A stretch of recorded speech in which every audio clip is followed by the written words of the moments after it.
Alright, so what we got here is a play by Shakespeare. It's The Taming of the Shrew, and it is one of Shakespeare's earliest comedies. It explores literally the battle of the sexes, so it's the dramatization of that. Uh, Brief story in a nutshell: Katharina is a shrew. No one really wants to court her because she's been nasty and she's very snappy. And Petruchio likes a good old challenge, and he takes the challenge of courting her and turning her into a proper woman. And there's always this constant battle between the two, as they have a conflict in opinion and ideas.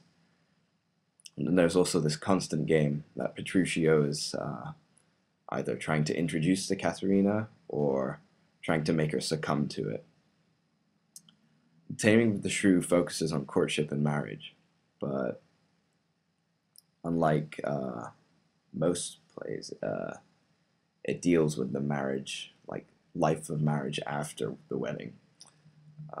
Some of this literature, it is difficult to distinguish between behavior that is being made fun of on Petruchio's half and behavior that is presented as an ideal. Um, for example, Petruchio does and says several things that would now be viewed as sexist. Back then, it was normal.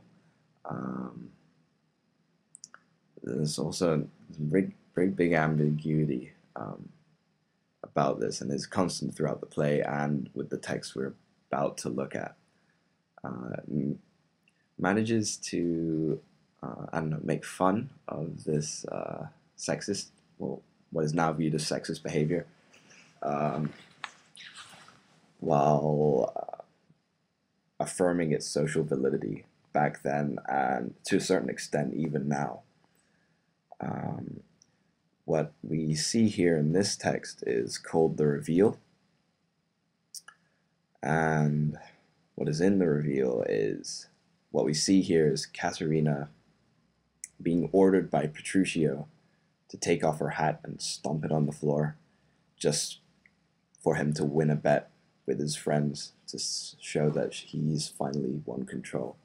It's unclear whether this is like whether she has finally found out the game or whether she has actually succumbed to Petruchio and is now fully controlled by him. It's left ambiguous, and up to the reader to decide. There are many interpretations, but first we'll look at the technique. Yeah, not poem. It's actually yeah, play.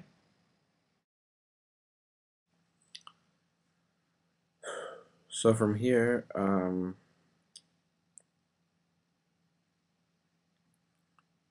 after Katharina throws her cap to the ground, Bianca and the widow complain of its futile nature and how it's pretty ridiculous that she has to even do that. And the widow especially speaks out and tells her not to obey her husband. However, when Petruchio asks her Kate to do so, then Katharina, she comes out with this speech. So she starts off with, Fie, unknit that threatening, unkind brow, and dart not scornful glances from those eyes. So what she's basically telling here, she's talking to the widow. She's telling her to stop frowning, as it stops her from looking pretty. It's also done in a 3, shows stress, and it emphasizes the sound, the positives in it, to hear the sounds. It's pretty natural, as man is supposed to take it. So most things are done in 3 to amplify its effect. Dart not scornful glances from those eyes to wound thy lord. So it's almost like she's telling this widow, you shouldn't even bother doing this. It's not going to hurt him. It's just making you look unpretty.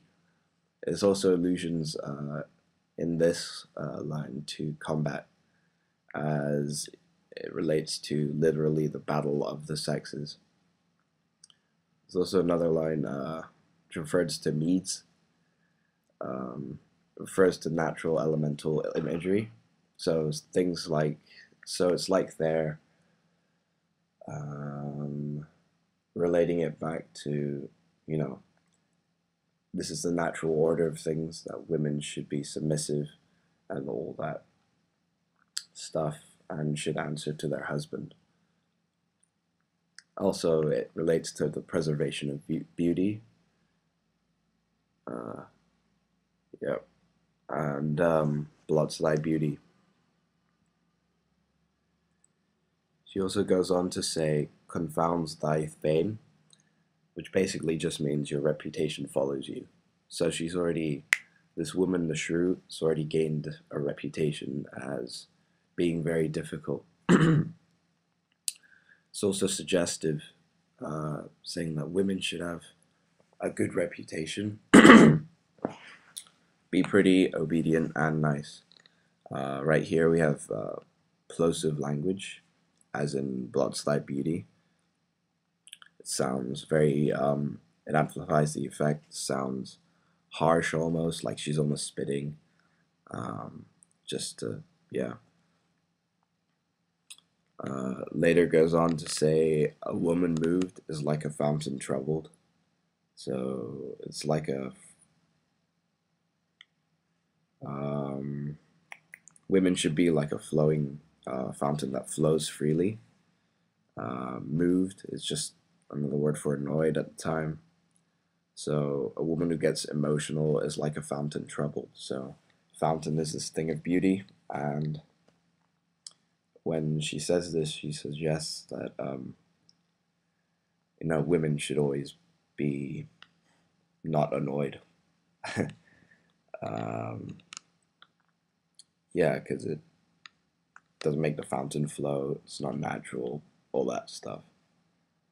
Also, back then during that time, it wasn't suggested. It was widely believed that women could not get hysterical. I mean, men could not get hysterical. Only women got hysterical.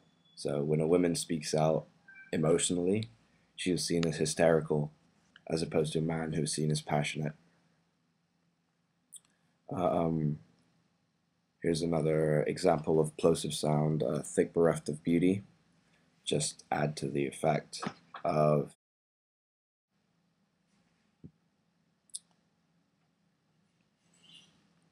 so this is an example of just another example of plosive sound. So this is Katharina sounding aggressive towards the widow. It's also another allusion to fountain, as she says to the widow, no one will drink from your fountain, suggesting that she won't get married if she keeps acting this way, if she is broken. Yeah. She also calls the widow a foul contending rebel. Traitor and rebel has a negative effect on people due to the wars and context of the time. She's telling the widow that she is basically disrupting the natural order. There are more examples of militaristic images, as Shakespeare likes to do. But now I see our lances are but straws. Again, this is Katharina saying that she has no weapon because she's a woman. So it's no point even fighting because it's... So there's many ways to interpret this last bit of the play. Some people think that, she's finally submitted to Petruchio, that he finally broke her from starving her and all these things. Personally, I believe that she's just playing his game. She's always been hostile towards him throughout the whole play, and it's only now that she actually agrees to his command. I think she's finally worked it out. She's worked out the game, and she's just playing along with Petruchio, or she's just saying these things just to please him.